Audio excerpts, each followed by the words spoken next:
Bismillahirrahmanirrahim. Assalamualaikum warahmatullahi wabarakatuh. Bismillahirrahmanirrahim. Alhamdulillahilladzi an'ama 'alaina wa hadana 'ala dinil Islam. Wassalatu wassalamu ala asyrofil khairil anam sayyidina wa maulana Muhammad sallallahu alaihi wasallam. Amma ba'du, dan kaula muliakeun para alim, para ulama, para sesepuh kini sepuh, wabil khusus Kiai Haji Anwar Mansur, wabil khusus Kiai Haji Abdul Maqdad Babi Mahrus selaku pengasuh pondok pesantren Lirboyo Kota Kediri, dan juga Yuriah Wulia Simbabju si Abdul Karim yang tidak bisa kami sebutkan satu persatu tanpa mengurangi rasa atin kami kepada beliau. Pertama dan yang utama marilah kita panjatkan puja dan puji syukur kita kehadirat Allah Subhanahu wa taala yang mana di hari ini kita dapat diberikan nikmat taufik, hidayah serta inayah sehingga kita dalam kesempatan hari ini bisa mengkaji isi dari kitab Haulail Masyayikh. Sebelum melangkah ke mengaji, alangkah baiknya saya akan memberikan sedikit sinopsis dari kitab tersebut.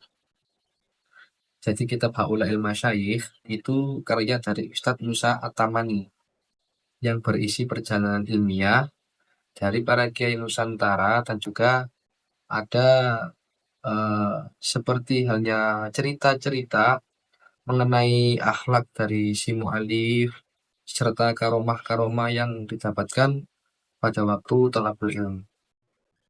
Dan kitab ini dikarang guna melejutkan semangat dan sebagai pemompa gairah bagi para pelajar santri. Jadi langsung mawon nggih, niku wau sedikit sinopsis dari kitab Haulail Masyayikh. Monggo sareng-sareng pipinal kitab Haulail Masyayikh kanthi waosan Al-Fatihah, mugi-mugi kita sedanten pinaringan barokah. Amin Allahumma amin. Al-Fatihah.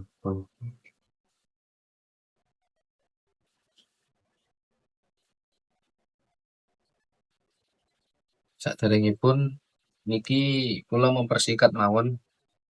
Jadi sebelum kita melangkah ke isi dari kitab Haulail Masyayikh, niki wonten mukadimah dari Agus Haji Muhammad Said Ridwan. Niki arep-arepane mboten kula omongaken mangke mawon pas isine mawon. Inti dari mukadimah tersebut menjelaskan bahwasanya segala puji bagi Allah Tuhan semesta alam atas anugerah dan kemuliaan yang dilimpah curahkan kepada kita dengan nikmat dan Islam. Yang mana nikmat tersebut menjadikan kita sebagai manusia pilihan yang dapat menjaga keagungan dan rahmat dari Allah atas peninggalan-peninggalan syariat yang diajarkan oleh pendahulu kita. Beliau juga berpesan bahwasanya wajib bagi kita untuk bersikukuh dan menjaga ajaran akidah Ahlus Sunnah wal Jamaah, serta menyebarluaskan kepada umat muslim yang lainnya, seperti halnya yang diucapkan oleh sebagian ulama dalam maqalah, yakni yang artinya kebaikan di dalam mengikuti ajaran-ajaran Islam yang dibawa oleh salafun sholeh atau ulama-ulama yang terdahulu itu mencakup seperti halnya kebiasaan beliau, ibadah, akhlak, perilaku, dan perkara yang ditinggalkan, maka Allah akan memberikan kebaikan dan balasan yang setimpal. Maksudnya seperti ini. Ketika ada orang yang melakukan hal-hal yang telah dilakukan oleh salafun sholeh, ulama-ulama terdahulu, seperti halnya tindak lampah tingkah beliau, aulia beliau, kebaikan-kebaikan beliau, maka Allah akan memberikan pahala yang setimpal bagi orang yang melakukan hal tersebut. Kira ngelangkungi mukadimah saking beliau kados ngoten. Langsung ya, niki masuk ke bab pertama. Bismillahirrahmanirrahim. Babul awal utawi babul awal. Babul awal. Bab al-babu utawi bab al-ula al-awalu kang awal. Iku fita alumihim ing dalem bibinawi masyayikh. Iklamu ngerti sapa sira bi anna haula il masyayikh kelawan setuhune sampurnane kelawan teman setuhune samudayane kumeng gunung pira-pira guru iku alladzina wong akeh kanu kang ana sapa alladzina iku warathatul anbiya'i pewarisi pira-pira nabi. Ketahuilah bahwasanya ulama-ulama yang terdahulu, ulama-ulama masyayikh, masyayikh maksudnya para kiai. Beliau-beliau mereka semua itu warasatul anbiya atau penerus generasi dari para nabi. Waktu itu alam teman-teman pertelo, opo anna lahum teman seduhnya itu tetap kedua masyayikh sanatan ono sanat apane ilman bangsa ilmu yatasilu kang tetemu opo sanat ilal masyayikh rusakhoi maring pira-pira guru pira-pira kang tumancep sila ilmi ing dalam ngaweruhi rupane alladzi rusakho kana kang ono opo sanadun sanadi rusakho iku yatasilu tetemu opo sanatuhu ila Rasulillahi sallallahu alaihi wasallam maring Rasulullah sallallahu alaihi wasallam. Jadi seperti ini. Waqat kita Tuhan dan sudah jelas bahwasannya masyayikh-masyayikh kita itu mempunyai sanad ilmu yang mana sanad ilmu tersebut itu itisol atau nyambung nyambung ilmunya sanad ilmunya itu langsung nyambung ke Kanjeng Nabi. Jadi turun temurun hal-hal yang diajarkan oleh Nabi itu diturunkan jadi Nabi menurunkan ilmunya terus menerus sahabat tabiin itu sampai ke masyayikh di sanadnya itu mutasil nyambung li'anal isnada karena teman stone isnad ing dalam menggue masyayikh iku minal muhimmati setengah saking perkara kang penting al-madlubati piro-piro konten puri. Kenapa kok membahas sanad? Karena apa? Li'anal isnad karena sesungguhnya sanad menurut ulama yang terdahulu itu perkara yang penting. Sepenting ini ulama menjelaskan bahwasanya sanad itu harus dimiliki oleh seorang pelajar. Karena sesungguhnya sanad menurut ulama itu sesuatu perkara yang penting ketika kita mencari ilmu. Wa kulluhum utawi sakabehane masyayikh iku harisuhu luho iku harisu luho sapa masyayikh alat-alat ulumi ing atase nyupri pira-pira ilmu. Ayo siruna mengko milihake sapa masyayikh al ilma ing ilmu walau kana lan senajan ono sapa masyayikh iku fi aisyin ing dalem rupuke pemuka jiwa wa ami asirin lan taun kang angel. Nah niki sing masya Allah niki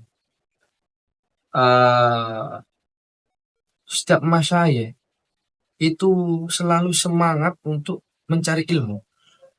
Selalu semangat itu dalam artian nih lek biasanya guyonan arek pondok iku aku pengen nambah pondok lek semisal pondok libur terus batine masuk kok dereng masuk pondok liburan suwe dereng masuk guyonan ngeten aku pengen nang pondok selah haus ilmu lah gitu.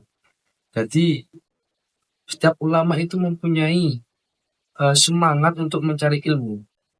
Hayuk sirun ilmu walau karena fi baikil aish bahkan beliau-beliau pun itu memilih untuk eh, tetap mencari ilmu walaupun beliau-beliau ini dalam keadaan susah wa ami asirin ataupun dalam masa-masa kejajahan.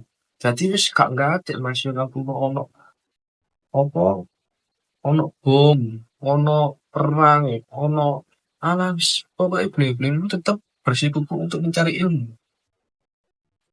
Wa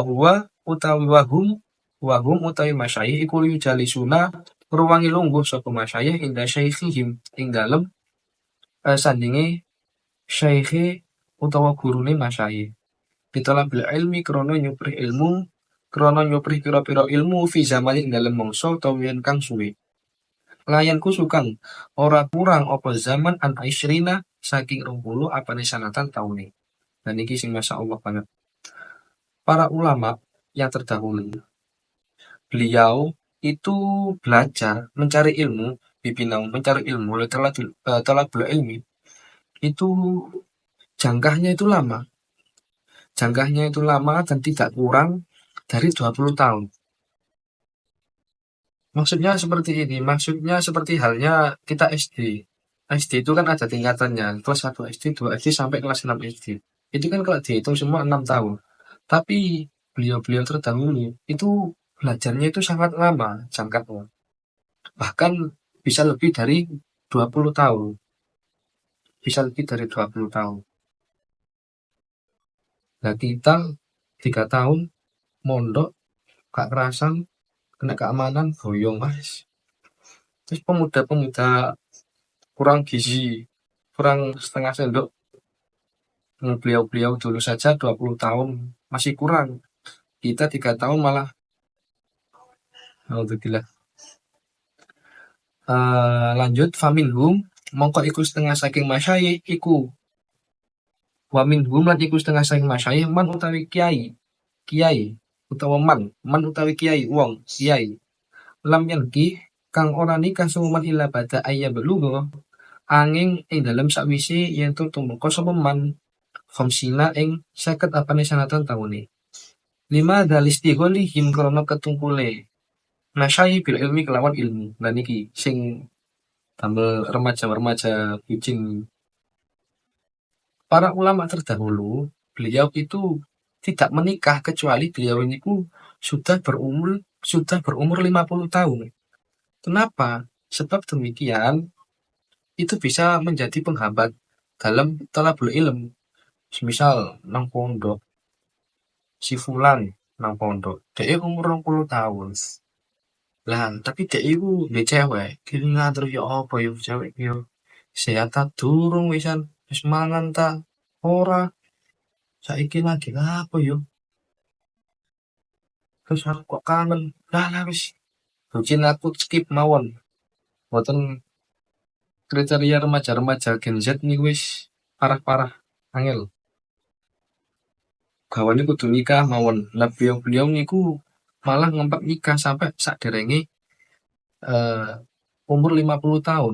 Dan ada juga sebagian ulama ketika beliau menikah itu di waktu muda itu juga ada.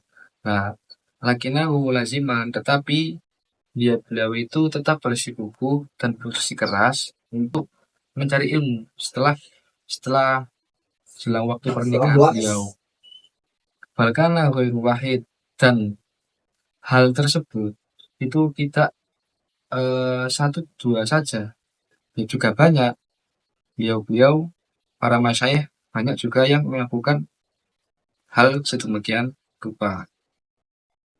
Jadi ketika beliau itu belajar, kemudian beliau menikah, terus beliau lanjut lanjut belajar lagi. Itu tidak hanya satu dua ulama, bahkan banyak ulama-ulama yang melakukan hal seperti itu. Dan nah terus bagaimana istrinya? Ya istrinya di tinggal di rumah, juga dibawa ketika waktu terus belajar mengajar. Wa utawi masyayikh putih buyo priso masyayikh al ulumai pira-pira ilmu ila khariji biladi tuma pemaring hidupun negara sini nak dalam tahun adi datang kang ilangan kama kata kota Mekah wa hadra mautalan hadratul maut wa wiridima lan saliyane hadratul maut. Nah, banyak juga para ulama atau para masyayikh yang mencari ilmu dalam keadaan seperti itu tadi itu sampai-sampai beliau itu keluar kota bahkan keluar keluar daerah, keluar kota, keluar daerah, atau keluar negara. Itu juga beberapa tahun. Maksudnya nggak hanya 1 tahun, 2 tahun, banyak tahun juga. Jadi tidak meninggalkan istrinya, belajar di luar kalangan daerahnya, atau di luar kota, atau di luar negara. Terus ya beberapa tahun juga. Seperti halnya kota Mekah, di belajar maksudnya belajar di kota Mekah, kalau misal rumahnya katakanlah di Hong Kong, ntar belajarnya Mekah, Hadratul Maut, atau selainnya. Dan itu jadi saja yang dapat kami sampaikan. Bila ada kurang dan lebih, kami ingin mohon maaf sebesar-besarnya. Tiada kata-kata seindah doa, tiada harapan seindah cita-cita, dan tiada kerajaan seindah cinta. Wassalamualaikum warahmatullahi wabarakatuh.